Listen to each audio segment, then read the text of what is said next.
C'est l'heure où l'arc-en-ciel se lève sur Canal M, épisode 66. Au sommaire aujourd'hui, volte-face du gouvernement du Québec qui accepte le marqueur X sur les permis de conduire et les cartes d'assurance maladie.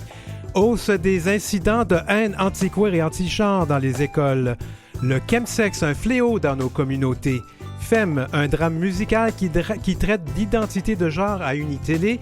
Et Camouflé dans la chair de Mathieu Leroux et 4% en théorie de Mathias Chaillot à la chronique Lire, c'est queer. L'heure où l'arc-en-ciel se lève du 4 mars 2024. On ne vous donne pas votre 4%, on vous garde.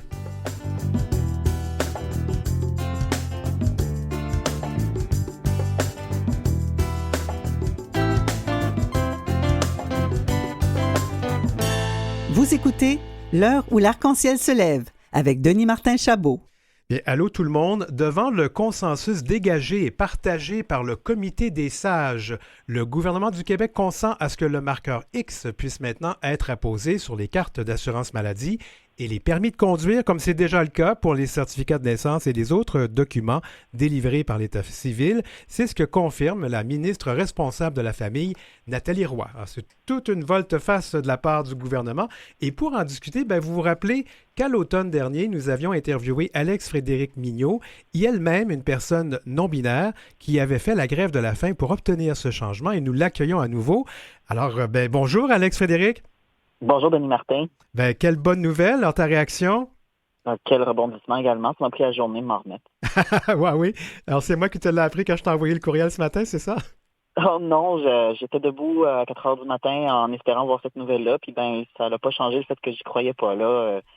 C'était beaucoup d'émotions, disons. Après 5 grèves de la faim puis 3 ans d'attente, il était temps. Alors, ça signifie quoi pour les 530 autres personnes comme toi qui ont changé d'identité, ou au fait, qui ont fait changer leur identité sur leur document de l'État civil depuis que c'est possible de le faire depuis 2022? Qu'est-ce que ça change, là? Tout ce qu'on demandait, dans le fond, c'était que notre identité, qu'on connaît déjà, soit reconnue, valorisée et qu'elle ait un poids juridique, dans le fond, qu'elle nous soit attribuée et visible, qu'on puisse la porter avec fierté. Puis, ce que ça veut dire, c'est que on a gagné, en fait, le gouvernement a admis que la loi qu'il a adoptée lui-même le force à nous reconnaître, à nous donner les droits qui nous reviennent. Les droits trans et non-binaires sont des droits humains après tout. Alors, ce que ça veut dire, c'est que le jour s'approche où on va pouvoir tenir nos cartes avec le bon marqueur de sexe dans nos mains. Alors, j'imagine que tu vas être le ou la première sur la liste ou à la file d'attente pour aller chercher cette carte-là, non? Oh mon Dieu, tout mon background Instagrammable va être prêt à part de ça. Je vais me faire photographier avec mes cartes pareil comme si je me mariais. C'est très drôle. Cela dit, Alex, on sait que quand même, il y a eu des réactions négatives. On sait un peu comment ça se passe avec cette mouvance anti-genre dans notre société.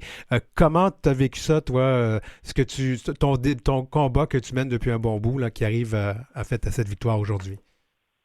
C'est un tourbillon d'émotions, en fait. C'est sûr que je suis vraiment super contente de cette nouvelle-là, mais en même temps, je suis enragée, pour être honnête, parce que, je veux dire, ce qui a fait plier le gouvernement, en fin de compte, c'est le cadre législatif de ce qu'on comprend. Donc, c'est simplement qu'il a reconnu que sa loi le force à faire ça. Et on nous a servi tellement d'arguments, technologiques, on ne sait pas comment ça pourrait fonctionner parce que nos systèmes sont vieux, puis on a été jusqu'au pire avec des arguments idéologiques, genre, parce qu'on a besoin de connaître le sexe biologique des gens, voyons donc. Et en fin de compte, ça leur a redonné à rien. Tout ça, ça leur a été juste du radotage puis de l'espionnage pour absolument rien. J'aimerais vraiment ça que le gouvernement s'excuse à cette heure puis qu'il reconnaisse son erreur parce qu'il nous a fait poireauter. Puis en fin de compte, le résultat aurait été exactement le même que s'il avait tout de suite concédé et reconnu sa responsabilité là-dedans, c'est-à-dire nous donner nos cartes qui nous reviennent.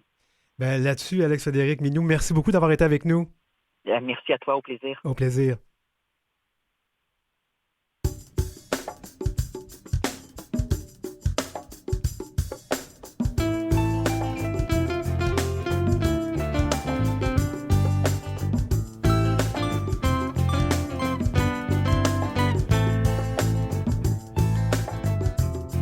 C'est l'heure où l'arc-en-ciel se lève avec Denis Martin Chabot.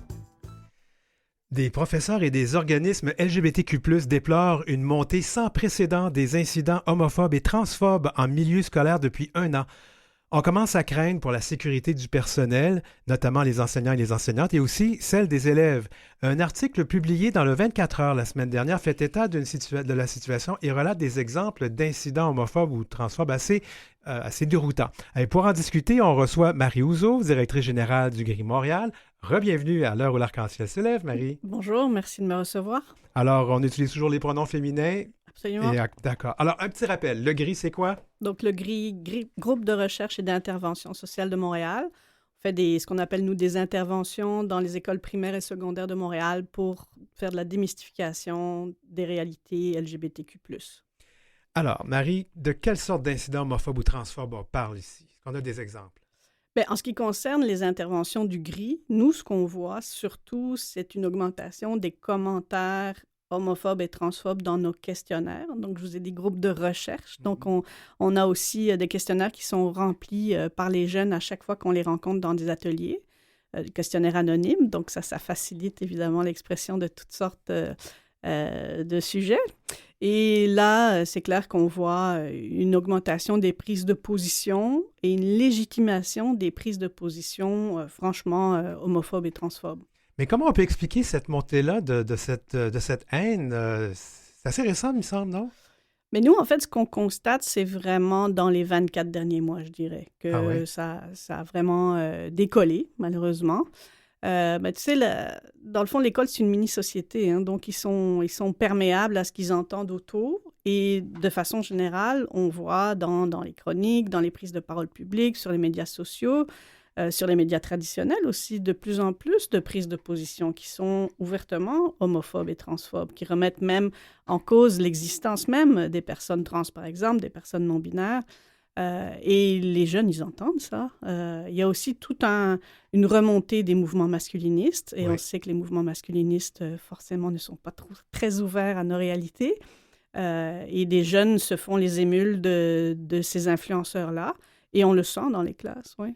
Mais moi, je peux témoigner qu'à cette émission, à chaque fois que nous faisons une entrevue avec une personne qui se dit non-binaire ou trans, très régulièrement, les commentaires que nous recevons sur les réseaux sociaux sont absolument hallucinants de haine. J'ai même désormais limité qui peut réagir à ce que je publie sur ma page professionnelle, parce qu'on en a assez de ça, là.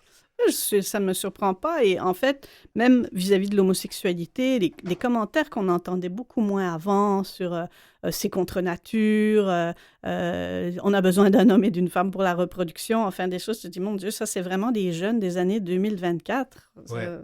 C'est étonnant. Est-ce que le gouvernement du Québec a aussi sa part de tort ou de responsabilité, sachant, on vient d'annoncer justement qu'on va désormais permettre le X, mais ça a été tout un débat, le comité des sages, des positions qui n'étaient pas nécessairement très fortes vis-à-vis les personnes trans et non-binaires.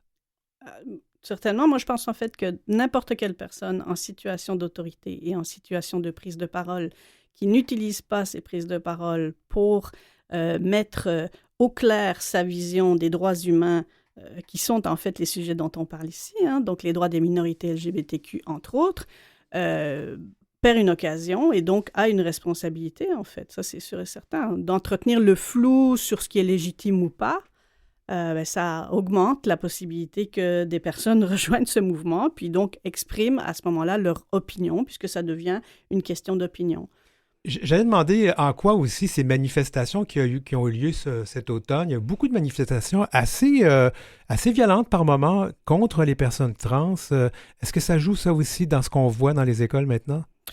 Oui, certainement. Encore une fois, c'est cette place dans l'espace public que prennent l'expression d'opinions extrêmes, je dirais. Bien sûr, ça a une influence sur nos jeunes, donc on en voit le reflet. Donc, avoir des interrogations, avoir besoin d'informations, d'éducation, ne pas connaître un sujet, ça, ma foi, c'est complètement légitime. Mais quand on voit des jeunes dans des écoles qui arrachent le drapeau aux couleurs de l'arc-en-ciel la journée du 17 mai pour le piétiner, moi, j'ai jamais vu ça. Au Québec, j'avais jamais vu ça. Ouais. Alors, au GRI, vous faites de la sensibilisation. En quoi ça change maintenant votre action ou votre façon d'interagir à l'école? En fait, ça ne la change pas, ça la renforce, je dirais, parce que la particularité du GRI, c'est de travailler sur base du témoignage. Donc, ce sont des bénévoles qui vont, dans le fond, ouvrir le dialogue avec les jeunes sur base de leur parcours, sur base de leur vécu, de leurs sentiments, de leurs émotions. Et à ce moment-là, on est vraiment en mesure de sortir justement des questions d'opinion.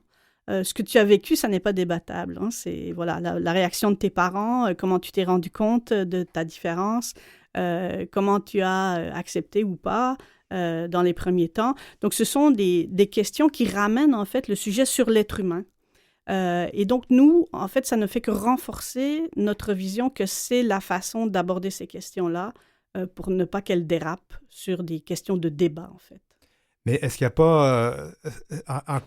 Est-ce qu'il n'y a pas une question de sécurité? Est-ce que vous allez devoir changer peut-être pour assurer la sécurité des personnes que vous envoyez dans les écoles s'il y a de tels événements?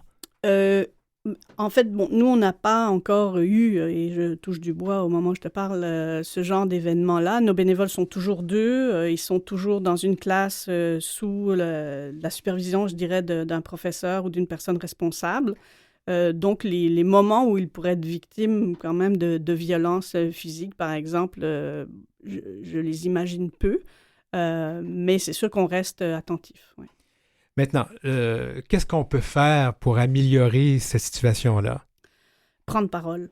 Je pense que c'est vraiment le temps que, ce que j'appellerais la majorité silencieuse, donc qui est en fait la majorité des Québécois qui sont ouverts, en fait, à la diversité de façon générale, prennent parole et ne laissent pas tout l'espace à cette minorité beuglante, j'ai envie de dire, et rappellent en fait quelles sont les valeurs de vivre ensemble qu'on veut avoir ici au Québec.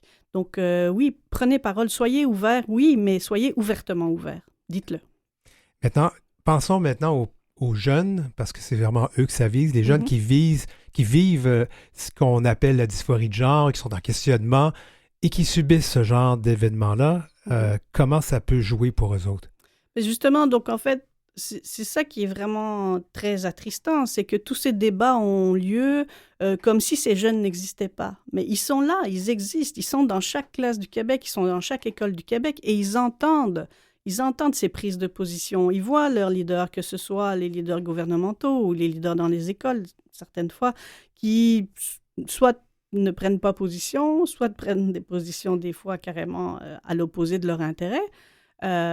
Et évidemment, pour eux, c'est chaque fois une attaque directe, en fait. Même s'ils n'ont pas fait, entre guillemets, déjà de transition, de révélation, de dévoilement, eh bien, c'est certainement des façons de faire qui vont freiner le parcours qu'ils pourraient entamer pour être qui ils, elles et elles sont. Donc, il y a des actions à prendre de la part de tout le monde. Est-ce qu'on pourrait peut-être demander des actions de la part de nos gouvernements? Mais très certainement. Des rappels à la charte, ce serait déjà un bon début de rappeler que. Oui, mais quand ça ne fait pas, ils invoquent la clause dérogatoire, mais en tout cas, ça, c'est autre chose. Oui. Ne me partons pas là-dessus. Mais oui, des rappels à la charte, des rappels de ce que c'est effectivement que la liberté d'expression, des rappels qu'il y a des limites à cette liberté d'expression, des rappels sur le fait que les minorités sont protégées au Québec et que c'est non négociable. J'aimerais entendre ça de la part de nos gouvernements, oui. Je vais reprendre un slogan que j'ai entendu ou que j'ai vu sur les réseaux sociaux. Ça arrive de trouver des bonnes choses là-dessus. La liberté d'expression n'est pas la liberté d'oppression. Ah, c'est effectivement. Ça va. Excellent. Marie Ouzot, merci beaucoup d'avoir été avec nous. Avec plaisir. Merci de l'invitation. Marie Ouzot, qui est directrice générale du GRI Montréal.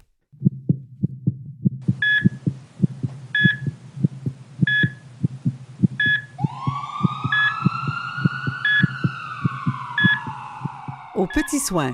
Attention, code rouge. Avec Gengis Grenier. Aux petits soins avec Gengis Grenier. Gengis, on va parler de sexe encore aujourd'hui. Ben oui, mais là, sans sexe, ça serait difficile de faire de la santé sexuelle. On est 8 milliards d'êtres humains dans le monde, ça s'est pas fait tout seul, ce beau monde-là. Ah non, je pensais que c'était les petits les cignes qui arrivaient, les c'est cigognes pas qui la arrivaient. cigogne, Non. c'est pas non, Ah, ça on se fait apprend pas tout seul. tous les jours, on apprend des choses à l'heure où l'arc-en-ciel se lève. Écoute. Ben, on va parler de sexe, mais on va parler de chemsex. Chemsex, c'est quelque chose, c'est un terme qu'on entend. On en a parlé quelques fois à l'émission, mais on va le rappeler. Qu'est-ce que c'est? Le chemsex, c'est quelque chose qui prend de plus en plus de place, malheureusement, à Montréal. C'est le fait, écoutez, On va partir depuis le début. Pas Le de problème. chemsex, c'est le fait de prendre de la drogue récréative et de l'introduire dans ses activités sexuelles. Dans le fond, c'est de prendre la drogue pour s'amuser, qui va avoir un effet euphorique, qui va pouvoir faire durer le plaisir également, puis aussi accroître les performances, accroître le nombre de partenaires sexuels. Donc, le chemsex regroupe dans les grandes lignes un peu ce que je viens de te décrire, Denis Martin. Donc, le chemsex, c'est quand on utilise des drogues. Quelle sorte de drogue qu'on parle Il ici? y en a, l'éventail arrête plus de finir. Je parle de ça avec le sourire, je devrais avoir un air plus rabat-joie, mais tu sais, c'est arrivé fortement pendant la pandémie à Montréal, puis c'est là pour rester, là. J'en parle avec une certaine distance, là. On parle de méthamphétamine, surtout le cristal meth. Il peut aussi y avoir du GHB, qui est communément appelé la drogue du viol, qui est associé. Il peut y avoir l'ecstasy, le speed, la MDMA et d'autres drogues un peu moins connues. En Europe, ils sont déjà rendus avec d'autres dérivés. En Russie aussi. Des noms que j'ai pas pu trouver beaucoup d'origine, mais on s'entend que c'est des drogues de synthèse, fait qu'il y a beaucoup d'associations qui peuvent être faites, dont aussi avec les narcotiques, dont le fentanyl. Le fentanyl qui est très addictif, c'est très payant pour les dealers de drogue de tout couper avec le fentanyl parce que les gens vont rester probablement très accros, très addicts, entre guillemets. Donc, c'est un peu ce que le chemsex regroupe. Denis Martin, je vais te faire une confidence. J'ai travaillé en milieu carcéral pendant 2 ans, pendant les 2 premières années de la pandémie. Puis, dans ma clientèle, il y avait des Hells Angels très notoires. Puis, il y en a un qui m'avait approché. Il voyait bien que j'étais efféminé un petit peu, puis il dit comment c'est rendu dans la communauté gay avec le cristal meth et tout. Je dis c'est rentré par comme les grandes portes. On dirait que c'était comme pas là avant, mais comme tout le monde en utilise, ou un nombre non négligeable de gens autour de moi se droguent à ça maintenant. Puis là, il a pris comme un air super renfrogné, puis il s'est dit, il me confie, il dit on a vraiment tout fait pour pas que ça rentre à Montréal, c'est les gangs de rue qui ont fait rentrer ça. Donc c'est de plus en plus là, c'est beaucoup présent, puis les dernières statistiques font... C'est pas bon, hein? Non, c'est vraiment pas bon. Écoutez, écoute Denis Martin, je lisais les dernières statistiques aux États-Unis, 48,8% des hommes gays disent avoir déjà fait au moins une fois du chemsex. On s'entend que c'est 1 sur 2. 48,8%, c'est beaucoup. Dans les données plus locales qu'on a à Montréal, on parle de près de 1/3, 30%. En Ontario, les chiffres ballottent entre 34 à 39%. Ouais. C'est rendu là. On s'entend qu'on le voit un petit peu dans nos amis, nos collègues, dans notre environnement proche ou de loin. Moi, je trouve que ça fait des ravages. Puis, je sais qu'on en a déjà parlé brièvement dans certaines émissions antérieures. La santé publique réagit. J'ai contacté l'organisme Réseau, savoir qu'est-ce que eux offrent. Est-ce que ça l'a changé? Est-ce qu'il y a plus de soutien qui sont offerts aux gens qui essaient de combattre un peu ces démons-là? Avant la pandémie, la santé publique finançait un poste temps plein chez Réseau. Maintenant, à l'heure actuelle, à l'heure où on se parle, ça l'a triplé. Il y a 3 postes de financés à temps plein. Juste pour spécifier, Réseau, c'est l'organisme qui, ici à Montréal, fait de la sensibilisation et du travail auprès des hommes qui ont des relations sexuelles avec des hommes, intimes, séropositifs, violence conjugale, tout. chemsex, ouais. Et puis, donc, eux, ils ont des équipes d'intervention et de soutien là, pour les personnes qui utilisent Oui, tout à fait. Dans le fond, on parle de réduction des méfaits, distribution de matériel stérile, groupe de discussion. Il faut dire que chez Réseau, c'est une des seuls organismes qui offre des groupes de discussion avec des utilisateurs actifs. Tandis que chez Cristal Meth Anonyme, on va seulement admettre des gens qui sont dans l'abstinence.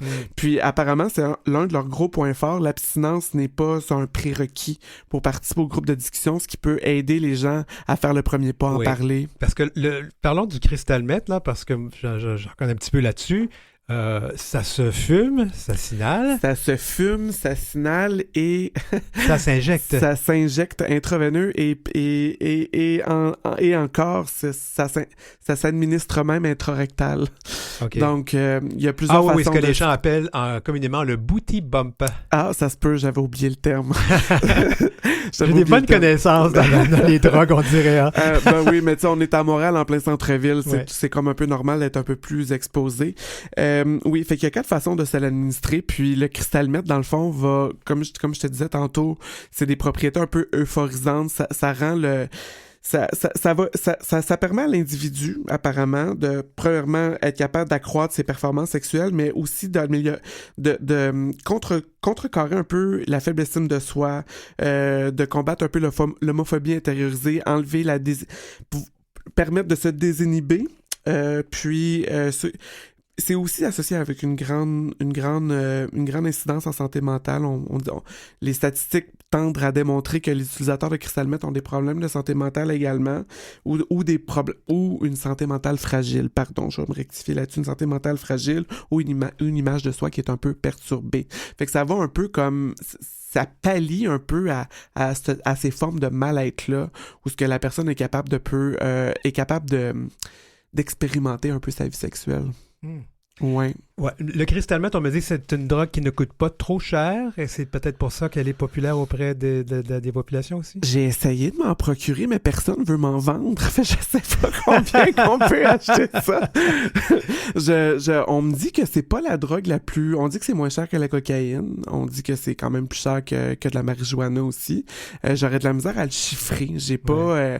le monde voit une espèce d'ennemi en moi quand que je parle du cristal parce que c'est ça, tu sais, je parle des chiffres, on n'a pas peur de toi puis moi en parler. Ouais. Tandis que, tu sais, chez les utilisateurs de drogue dure, c'est très difficile de l'admettre. C'est pas comme du simple alcoolisme, entre guillemets, là, comme j'essaie de vulgariser, ou un simple problème de jeu au casino de Montréal. Là, on parle de drogue dure qui peut carrément affecter le dénouement de ta vie. Là, on parle quand même de personnes qui développent une consommation problématique. Est-ce que parce que je connais, moi, beaucoup de gens qui utilisent le cristalmètre personnellement, je les connais. Ben, moi aussi. Et ce ne sont pas des gens qui ont des consommations problématiques, c'est pas... Mais il y a les gens qui ont des consommations problématiques, on les voit dans la rue, hein, à Montréal. Ben oui, on peut voir une augmentation du taux d'itinérance. C'est drôle que t'en parles. Moi, je regardais un petit peu ce qui se passe sur la rue Hastings à Vancouver, puis j'ai comme l'impression que Montréal va peut-être devenir un futur Hastings éventuellement. C'est pas tout le monde qui est capable de contrôler sa consommation. Non, tout à fait, c'est vrai. On voit des jeunes atterrir dans la rue, ils perdent tout. Moi, ce qui me fait encore plus mal en tant que professionnel de la santé, c'est de lire mes rapports de coroner sur notre clientèle qui fait des overdoses. Le cristalmètre est reconnu, ça va quand même raccourcir l'espérance de vie. Puis, pas seulement parce que les gens dorment plus là-dessus. La demi-vie de cette drogue-là est très longue. Les gens, des fois, ne dorment pas pendant 4 jours. Fait que ça perturbe le système immunitaire, la performance et tout ça. Un corps humain est fait pour se mettre sur la batterie à toutes les nuits puis se reposer et se recharger. D'autant plus que, en parlant d'espérance de vie, tout ça, toutes les ITSS qui sont reliées au chemsex, quelqu'un qui est utilisateur de chemsex dans ses pratiques sexuelles va voir son risque de contracter ou de s'infecter à une infection transmissible sexuellement quasiment par le double. Ouais. Il y a quasiment 2 fois plus de chances de tout attraper: syphilis, chlamydia, gonorrhée, VIH. Pourquoi? Parce que les gens multiplient les partenaires quand ils sont... Ils multiplient les partenaires. partenaires. Il y a une désinhibition, fait qu'on pense pas à porter le condom pour se protéger. Puis il y a aussi une perte de temps et d'espace. Ouais. Tu sais, quelqu'un qui consomme le vendredi soir, qui va se faire une injection intraveineuse de cristalmètre, il va avoir beaucoup de partenaires, il va avoir une perte comme de l'espace-temps. Il va revenir un peu à lui-même le lundi matin, puis lui, dans sa tête, c'est samedi matin, là, c'est juste 24 heures après, mais non, il s'est passé 3 jours, tu sais. Fait que dans les trucs qui sont donnés en réduction des méfaits, c'est surtout se mettre des alarmes aux 8 heures pour penser à boire, manger, se laver, prendre sa médication pour être sûr que si on porte pas le condom, que la PrEP soit prise pour au moins avoir une protection chimique. Contre le VIH, oui. Contre le VIH, c'est ça. Puis, donc, quelqu'un qui perd un petit petit peu sa notion d'espace-temps, ben, tu sais, il y a beaucoup de choses qui peuvent se passer en 3 jours, là, quand on pense qu'il se passe juste une journée, tu sais. Alors, ça, on parle de réduction des méfaits. Est-ce que quelqu'un qui s'injecte, est-ce qu'on peut lui dire ce serait peut-être mieux que tu le fumes, c'est moins dangereux? Parce que là, on s'entend que l'injection, ça peut être... C'est encore beaucoup plus addictif que fumer. Oui, tu mets un point sur un très gros bobo. C'est sûr que quelqu'un qui s'injecte intraveineux, si on est capable de le faire revenir à l'inhalation, c'est déjà bon. On demande aux gens de jamais partager leur matériel parce que partager des aiguilles souillées permet la transmission de virus comme l'hépatite C ou le VIH. Ouais. Puis, c'est ça. Fait que d'utiliser du matériel stérile. Il y a beaucoup d'organismes qui en donnent aussi. Hein? Oui. Puis j'ai même vu que même dans la ville de Québec, c'est rendu... il y a des organismes qui en donnent aussi. Donc c'est quelque chose dont je crois que la santé publique a le nez un peu plus près qu'il pouvait y avoir avant. Pour la distribution de matériel stérile, la distribution de condoms, il faut se rappeler que dans toute la communauté gay à Montréal, puis dans celle de la ville de Québec, les condoms sont donnés gratuitement dans tous les établissements LGBT. Il faut pas avoir peur de les utiliser non plus. Condoms, PrEP pour prévenir le VIH, matériel stérile, juste être en inhalation quand on consomme, c'est déjà bien.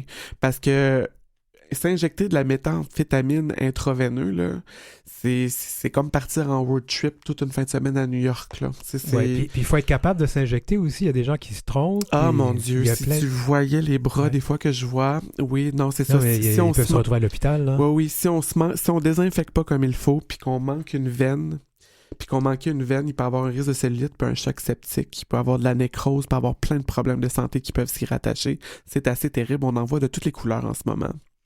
Je terminerai là-dessus. Régent Thomas m'a déjà dit, Dr Régent Thomas, qui travaille beaucoup dans ces milieux-là, déjà dit que ça fait longtemps qu'on sonne l'alarme sur le cristal meth, puis il n'y avait pas d'action du gouvernement, puis là, on voit ce que ça donne maintenant. C'est terrible. C'est là pour rester, en tout cas. Condoms, PrEP, matériel stérile. Il y a des organismes partout pour vous aider. Oh wow. Ben, merci beaucoup, Gengis Grenier, notre infirmier préféré. Ben, merci à toi, Denis Martin. Dans un mois.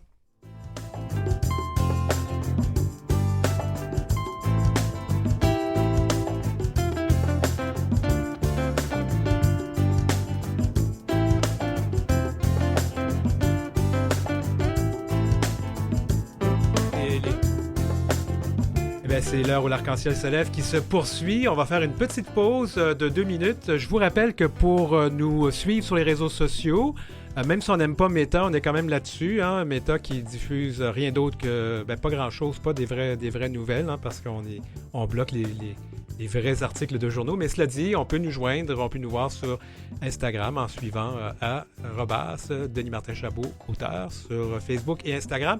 Et je vous propose de me suivre aussi sur LinkedIn. Vous avez juste à mettre mon nom dans la barre de recherche, Denis Trédignon Martin, Trédignon Chabot, vous allez me trouver, puis suivez-nous, on annonce tout ce qui se passe ici à l'heure où l'arc-en-ciel se lève. Après la pause, je vais vous parler de Femme. C'est un drame musical sur Unitélé qui parle d'identité de genre. Et on va aussi parler de 2 titres camouflés dans la chair de Mathieu Leroux et 4% en théorie. Alors, c'est à la chronique Lire c'est queer. Après la pause.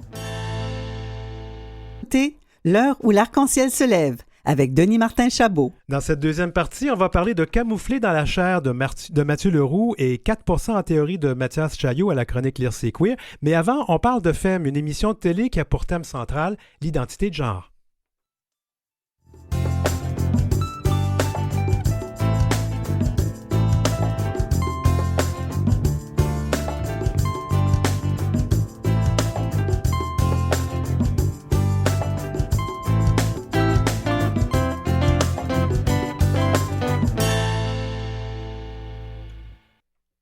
Femme, c'est le titre d'une série télévisée diffusée sur UniTV qu'on annonce en fait en grande pompe depuis plusieurs semaines. C'est vrai, hein? Puis c'est une série donc dramatique et musicale. Et ce qu'elle a de particulier, c'est qu'elle aborde un thème qui est très d'actualité. On en a parlé en première demi-heure d'émission, presque pendant la première partie de cette demi-heure-là. Alors pour en parler, nous recevons par visioconférence Marianne Farley. Bonjour Marianne. Bonjour. Qui est la réalisatrice donc de cette émission. Alors, je dois vous dire que je ne peux pas utiliser Zoom de mon studio aujourd'hui, alors je ne vous vois pas, mais je vous entends. Et en studio, on a l'acteur qui joue le rôle principal, qui s'appelle Xav, mais le nom de l'acteur, c'est Lenny Kim. Bonjour. Bienvenue à l'émission. Merci beaucoup. Alors, je demande toujours à mes invités la première question. On utilise quel pronom et quel genre avec toi, Lenny Kim? Lui. Oui. Lui, Et, him. oui, et avec toi, Marianne? Elle. Elle, voilà. Donc, ben, parlons d'abord de la série Femme. Pourquoi le titre Femme? Marianne, je te laisse répondre à cette question-là?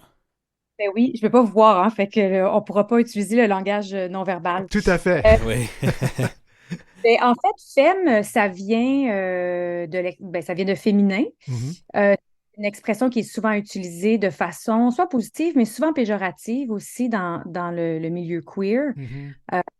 Et puis, ben, dans le cas de Zav, dans le cas de la série, c'est une jeune personne qui explore son identité de genre. Donc, Femme, c'était vraiment le titre je pense, qui nous a allumé le plus. On a cherché longtemps, en fait, pour ce titre, ce fameux titre de série. Puis, Femme, on est vraiment, on a eu un coup Puis, de cœur. puis même à un moment donné dans la série, je pense que même quand on lisait le script, parce que moi quand j'ai lu le script, parce que toi, bien évidemment, Marianne, t'as travaillé sur le script tellement plus avant que moi je le vois, mais je me souviens qu'à un moment donné, dans le script, il y a une scène où je suis avec un gars, puis il dit que je suis femme, puis je me souviens quand j'avais vu ça, j'étais comme, ah, comme... Puis après de savoir que le titre de la série s'appelle Femme, j'étais Oui. comment je me demande si ça avait même rapport avec ce bout-là dans le script. Je m'apprêtais Oui. à réagir là-dessus, puis je vais pas divulgacher parce que je vais vous avouer que hier matin, je me suis installé devant mon téléviseur, puis je dis, ah, ben, je vais écouter quelques épisodes, puis ben rendu plusieurs heures plus tard, je suis rendu à l'épisode final. Ah, cool. J'ai regardé les 10 sans m'en rendre compte. Nice. Alors oui, je sais de quelle scène dont tu parles, Oui. Lenny Kim. Oui. Ben justement, qu'est-ce que raconte cette série-là? Sans trop Vas-y, divulgacher. ouais, Lenny, je te laisse. Ah, Tu veux-tu y aller? ouais, non, absolument. Ben, Femme, c'est l'histoire d'un jeune adolescent qui s'appelle Zav, qui vit dans une banlieue fictive en Ontario, qui s'appelle Lanac, et qui, en fait, trouve une place à travers la musique pour explorer son identité de genre.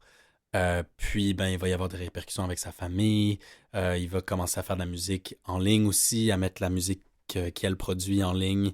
Euh, Puis, de façon assez anonyme. Puis ben de là, je veux pas divulguer grand-chose. Ouais. Puis il y a plein de choses qui vont débouler de tout ça. Mais c'est vraiment l'histoire de quelqu'un qui découvre son identité de genre dans une petite ville en Ontario, puis qui essaie de naviguer à travers tout ça. Alors, on a posé la question au début d'entrevue. Tu t'identifies comme une personne cisgenre Oui. masculine. Ouais. Tu joues un rôle d'une personne trans. Comment tout ça, ça a joué là, dans ton approche pour le rôle? Ben, c'est sûr que l'approche qu'il y a eu pour le rôle, moi j'ai rencontré des personnes qui font partie de la communauté trans. Je me suis beaucoup informé, j'ai eu beaucoup de discussions. J'ai également regardé des docus. Je suis vraiment absolument rentré dans tout cet univers-là. J'ai beaucoup parlé avec la réalisatrice aussi, avec Marianne, avec l'équipe. Puis on a vraiment comme monté le personnage de Zav ensemble. Euh, Ça a été... C'est sûr que, tu sais, moi, il y a certaines choses que je pourrais jamais comprendre parce que je suis pas quelqu'un qui est trans, mais je pense qu'en tant qu'acteur, ce que tu essaies le plus possible, c'est d'arriver à une vérité. Je pense que c'est ça qu'en tant qu'acteur, c'est le plus possible d'essayer de travailler vers une vérité pour que ce soit le plus possible truthful, ce que tu donnes, ce que tu joues, ce que tu représentes. Euh, puis, euh, puis c'est ça. Je pense que j'ai un petit peu perdu le fil de la question. Non, ça mais va. Je ouais. me demandais comment tu avais approché le rôle parce que tu n'es vraiment pas une personne qui est Non. transgenre. Euh, Ouais. Moi, je vais lancer la prochaine question à toi, Marianne. Femme, c'est une idée donc de Maxime Beauchamp, un artiste franco-ontarien queer.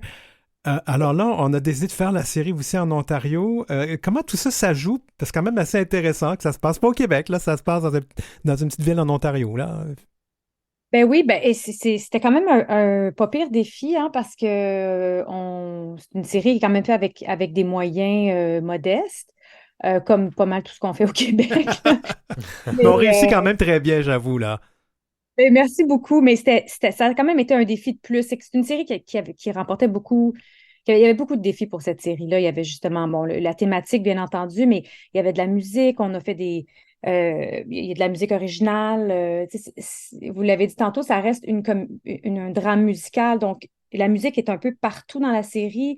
Il y a deux personnages qui chantent, il y a des compositions originales, il y a des covers aussi qu'on fait. Et bon, tout le côté de la langue, le côté franco-ontarien, ben, il fallait quand même le créer sans mettre trop non plus d'emphase là-dessus parce que bon, on n'a pas tourné en Ontario, là. Malheureusement, on ne pouvait pas.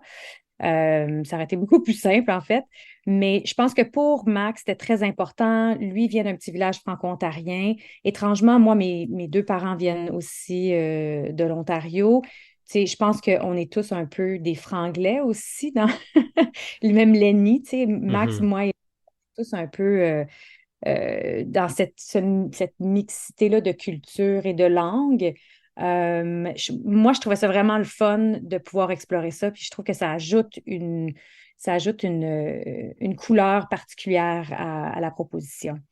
Je vais revenir sur la musique, mais j'aimerais quand même repenser un peu à à toute cette approche parce que c'est tellement important les questions trans, les questions non binaires présentement dans notre société avec tout. Bon, on l'a vu la semaine dernière, une hausse de la violence, ou pas de la violence, de la haine anti-queer, anti-trans dans les écoles.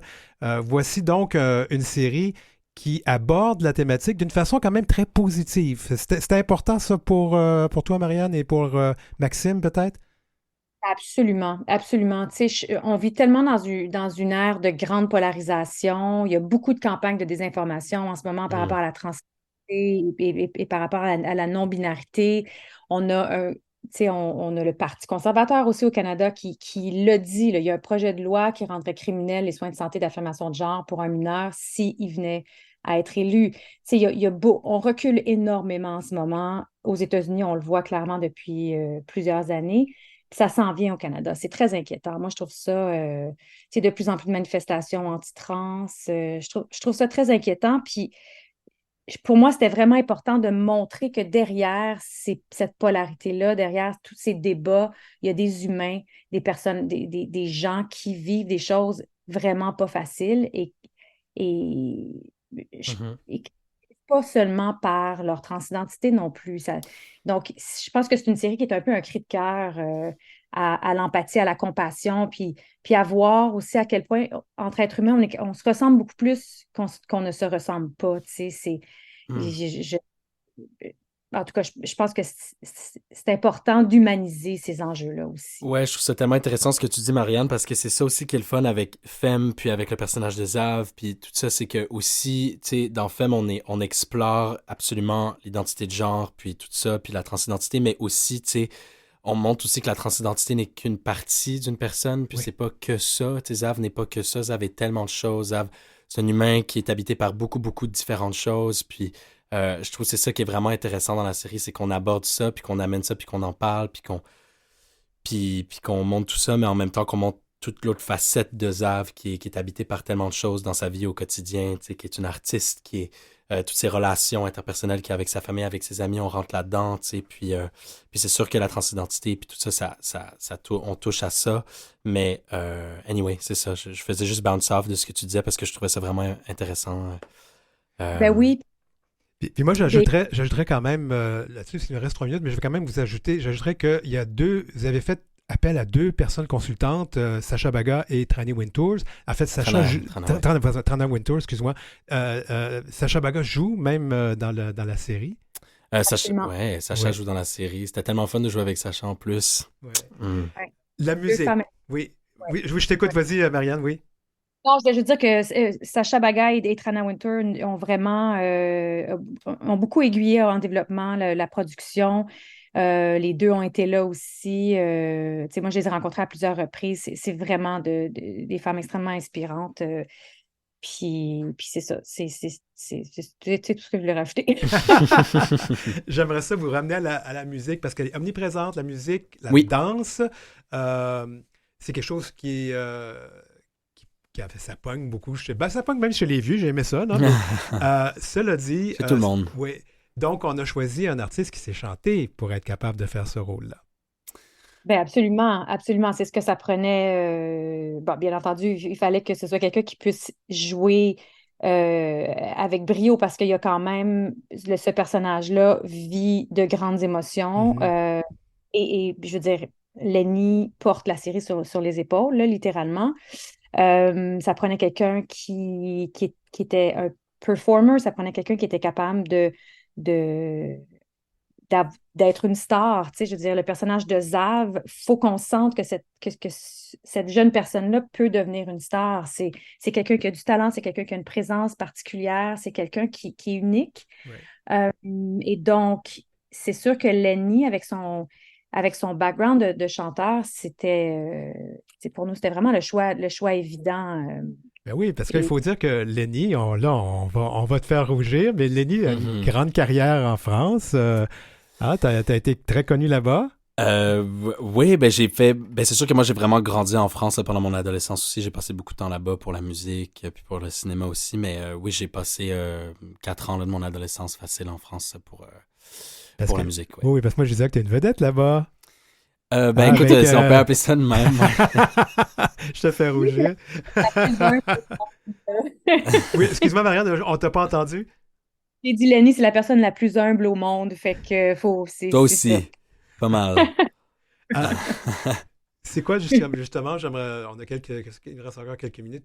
C'est quoi la réaction dans tes amis quand ils t'ont vu jouer ce rôle-là? C'est quand même un Ah départ ben de la personne que tu es dans la réalité, là.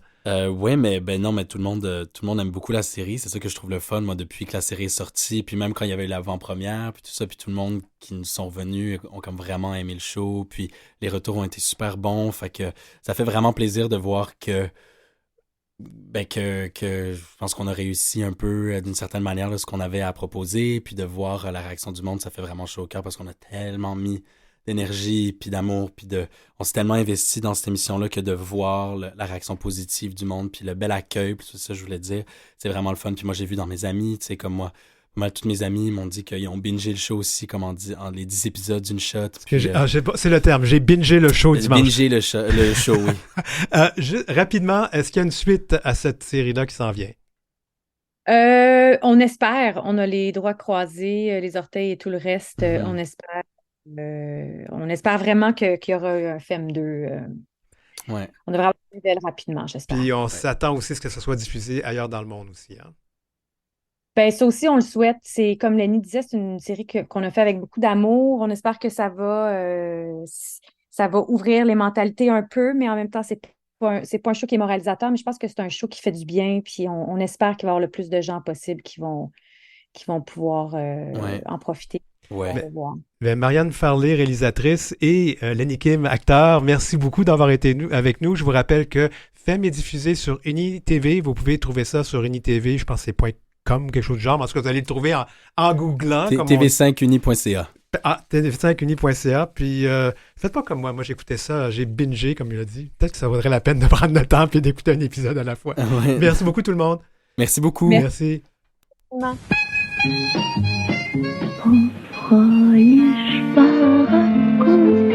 Silence s'il vous plaît dans la bibliothèque. Lire, c'est queer, avec Brian Saint-Louis. Oui, alors je suis là. Salut, Brian. Oh, Hein? il y avait un petit pépin. Salut, Brian, ça va bien? Oui, ça va bien. Toi? Bon, oui, ça va très bien, ça va très bien. On est rendu à la chronique Lire, c'est queer. Et aujourd'hui, on a deux sujets à proposer. Camouflé dans la chair de Mathieu Leroux, c'est publié chez Héliotrope. Oui, c'est le nouveau roman de Mathieu Leroux dont je voulais vous parler aujourd'hui, qui est sorti cet automne. Je n'avais pas encore eu le temps de le lire, de le mettre dans ma pile. J'ai fini par le faire. Une lecture très intéressante, je dois dire. Mathieu Leroux, vous vous en souvenez peut-être, je vous en ai déjà parlé à l'émission. C'est pas son premier roman. Il avait fait Dans la cage en 2013. Il avait fait aussi avec un poignard qui avait aussi paru chez Héliotrope en 2020. Ouais. Un auteur dont la plume est toujours il va loin, il est beaucoup d'honnêteté, quelque chose de toujours très cru comme écriture. Oui, Je le c'est présente toujours acéré, un peu j'allais comme ça. dire, comme plume, oui. Ouais, c'est ça. Je ne sais pas s'il est tanné que je le présente comme ça, parce que c'est pas la première fois que je parle de ses livres dans les médias. Et puis, il y a quand même un côté très cru, très réel, il s'en fâche pas avec la dentelle, Martin Leroux. Donc, il va vraiment. Donc, c'est peut-être pas un livre qui est très grand public, mais ça reste quelque chose de littérairement et de propos très intéressant. Camouflé dans la chair, celui-là, il est un peu différent des autres, justement, où on était souvent dans des univers un peu glauques, très noirs. Celui-là, il nous raconte, c'est un roman, premièrement, en deux temps. Dans la première partie, il va nous raconter un événement qui lui est arrivé. C'est toujours écrit par contre à la troisième personne. On ne sait pas qu'on parle de lui, mais j'ai lu des entrevues, il confirmait que c'était quelque chose qui lui est arrivé. Le narrateur arrive à l'hôpital parce que il était chez lui, ses jambes ont cessé de fonctionner. Il a appelé un ami, apportez-moi à l'hôpital, il y a quelque chose qui ne fonctionne pas. Il rentre au triage et il ne sortira jamais de l'hôpital pour la prochaine année et demie qui va suivre. Le narrateur qui va souffrir d'un syndrome qu'on nomme jamais, mais qui est le syndrome de Guillain-Barré. Donc, c'est une maladie qui attaque votre système immunitaire, le système nerveux, et ça monte à partir des gens jusqu'à, dans les cas les plus graves, et c'est ce qui arrive au narrateur dans l'histoire, être complètement incapable de bouger quoi que ce soit de son corps. Donc, il va nous raconter cette année et demie-là où il est aux soins intensifs à l'hôpital, où il a complètement perdu contrôle de tout son corps. Il ne peut plus rien bouger, si ce n'est qu'une paupière et tout le reste. Alors que dans sa tête, il est toujours là, il a conscience de tout, mais son corps, lui, ne répond absolument pas. Donc, c'est l'histoire de cette année-là à l'hôpital, aux soins intensifs, donc ses relations avec ses amis qui continuent de le voir, sa famille, sa relation avec son corps, sa détresse interne, sa santé mentale à lui, parce que son corps ne répond plus. Le temps s'égrène tranquillement. Il ne sait pas s'il va s'en sortir, il ne sait pas si ça va s'améliorer. Il y a des crises de panique, il y a absolument tout. Donc, dans cette première partie-là, on est vraiment dans la perte complète du corps. C'est, même s'il se passe absolument rien, finalement, l'auteur reste assis dans sa chaise, il ne bouge pas. Il y a quand même un rythme, il y a quelque chose de fascinant dans cette partie-là qui est qui est angoissante parce qu'on est prisonnier avec lui de son corps. C'est vraiment fascinant. Deuxième partie, là, on reprend complètement possession de notre corps. Le même personnage, après être sorti des soins intensifs, est en voyage à Amsterdam, choisit de quitter ses amis pour une soirée et décide d'aller dans un sauna. Et là, il va nous raconter la soirée qu'il passe là-bas, dans cet univers. Et là, on retrouve le Mathieu Leroux, peut-être plus sexuel, peut-être plus direct, frontal. Il va nous raconter cette soirée où tout à coup, ben là, il reprend, c'est ça, complètement contrôle de son corps et il en profite. Il va multiplier les rencontres, il va se promener dans ce sauna d'Amsterdam où il va rencontrer des gens, il va voir des scènes, il va assister à des choses, il va participer à des choses, il va faire des choses. C'est une recollection complète avec son corps. Évidemment, là, c'est très cru, cette partie-là. On décrit des actes, on parle c'est plus sexuel, mais il y a quand même des moments de temps plus tendres, des moments plus vivants, plus sentis. On sent qu'il analyse quand même les relations qu'il a. C'est là qu'on se rend compte aussi que des saunas, c'est pas seulement, en tout cas pour lui, c'est pas seulement un lieu de rencontre sexuelle, c'est aussi un lieu de rencontre sociale. Il y a des individus qui sont là. C'est des rencontres d'un soir qui vont laisser des marques, qui n'en laisseront pas, des souvenirs, d'autres qu'on va oublier plus rapidement. Mais il y a des moments quand même dans ce passage-là complètement différent où ils se promènent et ça aussi, c'est une partie très intéressante. Donc, deux parties de roman complètement différentes, mais qui mis ensemble, on comprend quand même pourquoi il l'a fait. Parce que justement, c'est de un, la perte complète du corps, de deux, une perte aussi complète du corps, mais dans un autre sens complètement. Donc, un roman qui nous amène dans deux univers, mais j'ai trouvé ça très intéressant, une plume qui continue de maturer et de bien vieillir. Mathieu Leroux, on s'habitue à son style, on le comprend de mieux en mieux. Donc, à découvrir, c'était publié l'automne passé chez Eliotrope, comme tu as mentionné en début de chronique. Bon, alors le prochain titre, c'est 4% en théorie. Alors moi, j'ai fait une blague en début d'émission parce que quand on donne ton 4%, c'est parce qu'on te met à la porte. Mais bon, c'est peut-être pas de ça qu'on parle à ce moment-ci. Alors voici Mathias Chaillot, donc, qui a été publié aux éditions Goutte d'Or. Oui, 4%, ben justement, tu disais 4%, je vous donne votre 4%. Non, non, restez avec nous. C'est pas le chiffre auquel on pense habituellement quand on nous dit le pourcentage de la population qui peut être gay, qui peut être membre de la communauté LGBT, mais c'est pourtant ça qu'il dit en couverture de son livre, donc 4% en théorie. Mathias Chaillot, qui est un journaliste de 37 ans français, journaliste indépendant, photographe, il a participé à différents médias en France, un peu du journaliste gonzo, là, donc on fait des infiltrations, on se promène partout.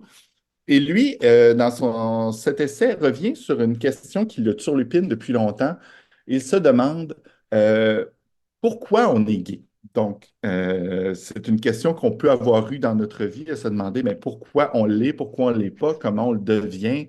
Est-ce que c'est inné? Est-ce que c'est acquis? On part un peu de cette question-là et lui, il se met à creuser. Donc là, on va se promener dans ce livre-là, dans toutes sortes de théories, toutes sortes de vérifications.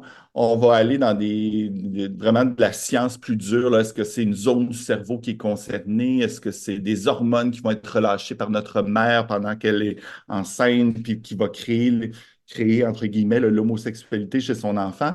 On va aller dans les sciences un peu plus molles aussi, psychologie, on va parler de Freud. On est dans la sociologie, on va comparer comment ça se passe dans d'autres sociétés. Donc, on vérifie un peu si nous, on a créé l'homosexualité. On vient sur les concepts aussi d'hétérosexualité, d'homosexualité. Est-ce que ça existe vraiment? C'est l'Occident qui a beaucoup mis ça de l'avant quand on compare, par exemple, les B-spirits chez les Autochtones qu'on retrouve, par exemple.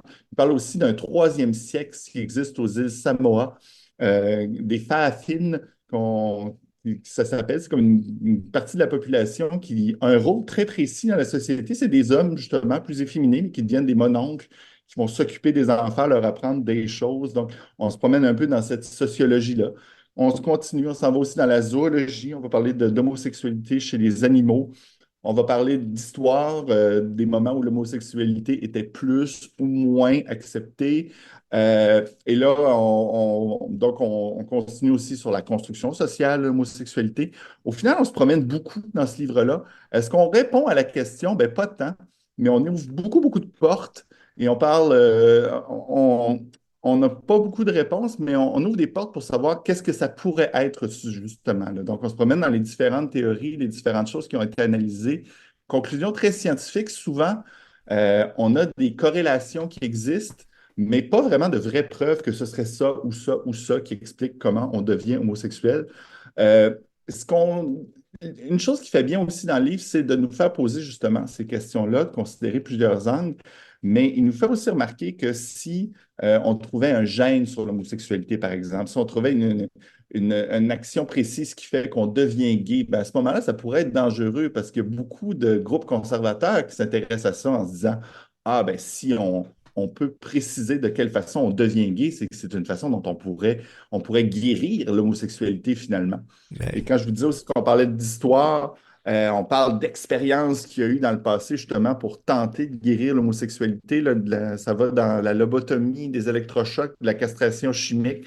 On fait l'histoire un peu de tout ça dans ce livre-là pour chercher à comprendre si on est ou si on acquiert l'homosexualité finalement. Donc, c'est un livre qui est beaucoup en survol. On ne veut pas nous assommer peut-être avec des grosses conclusions scientifiques un peu plus poussées. On va rapidement d'un sujet à l'autre, on mélange des recherches. Lui aussi, il parle, mais il se met beaucoup il prend beaucoup de place dans son écriture, il raconte des anecdotes, des choses qui lui sont arrivées. On en aurait peut-être pris plus parfois, des fois. Je disais au début de la chronique qu'il était un journaliste gonzo qui a fait des infiltrations.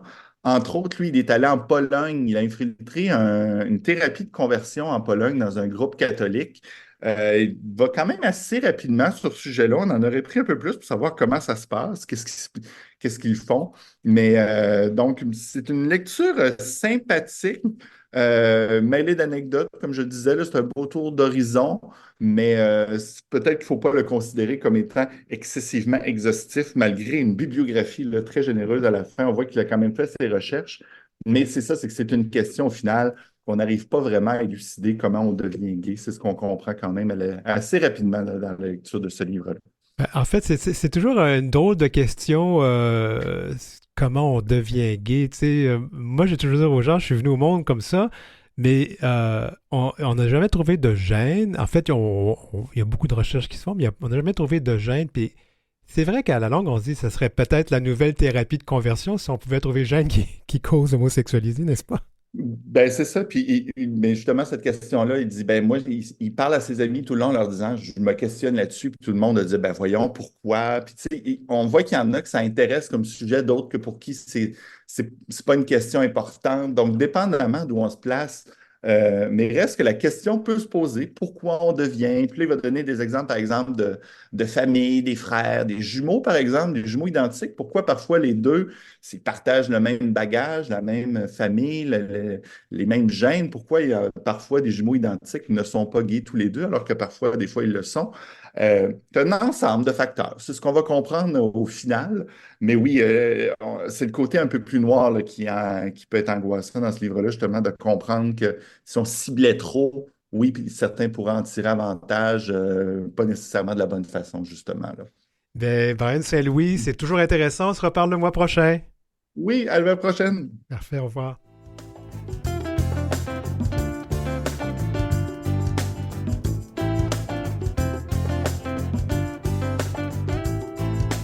Pour joindre l'équipe, écrivez-nous à heureciel@gmail.com. C'est heureciel en un seul mot et en minuscule, @gmail.com. Suivez Denis Martin Chabot sur Facebook ou Instagram à @dmchabotauteur. Oui, puis on peut aussi suivre sur LinkedIn. Hein, vous faites dans la barre de recherche Denis Martin Chabot, Denis Martin Chabot, vous allez me trouver. Et vous pouvez nous suivre là. On donne beaucoup d'informations sur l'heure où l'arc-en-ciel se lève sur LinkedIn. Alors, c'était donc l'heure où l'arc-en-ciel se lève, l'épisode 66 en ce 4 mars 2024. Merci à Marie Massé et à Godéric Trobe à la recherche. Merci à Maurice Bolduc à la mise en onde. Julie Curley pour le thème musical, Gerly Omelette, chef de contenu numérique, et puis Jean-Sébastien Liberté, chef de diffusion, et Philippe Lapointe, directeur d'antenne. On se donne rendez-vous la semaine prochaine, même heure, même poste.